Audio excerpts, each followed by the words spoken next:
Друзья, всем привет! У меня Hyundai Getz, машина 1.4 двигатель. Хотел бы узнать, такая ситуация, что заметил при кручении руля резко. Сейчас подсветку включу. Слышим, стучит что-то в районе реки. Только что с другом разобрали мы хомут, сняли один, пыльник точнее. Пыльник сняли со стороны аксиальной тяги, с левой стороны и с правой стороны. Посмотрели, люфтов у аксиальной тяги нет, та, которая прикручивается к рулевой рейке. Звук исходит где-то по центру рулевой рейки внутри.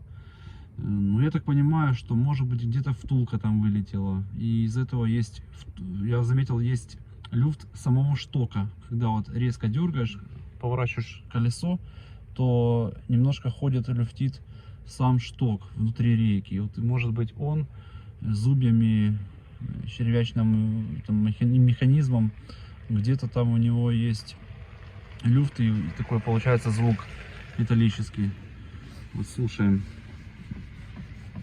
Сейчас закрою окно.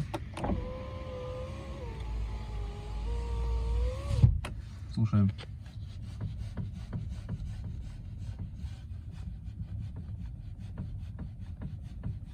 Прям слышно сильно.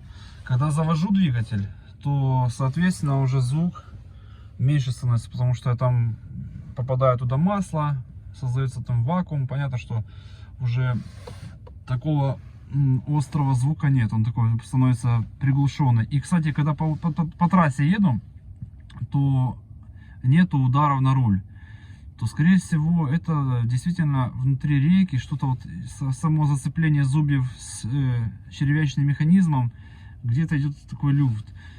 Подскажите, пожалуйста, что можно сделать, чтобы убрать этот люфт, ну, чтобы не было этого звука? Вот.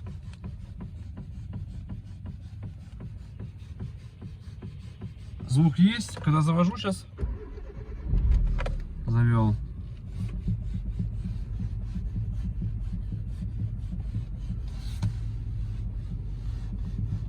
Кстати,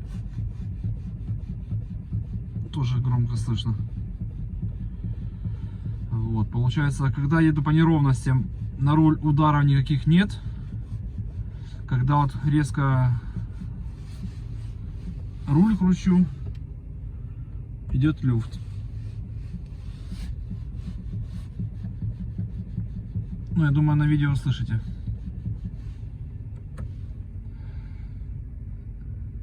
Спасибо большое за помощь.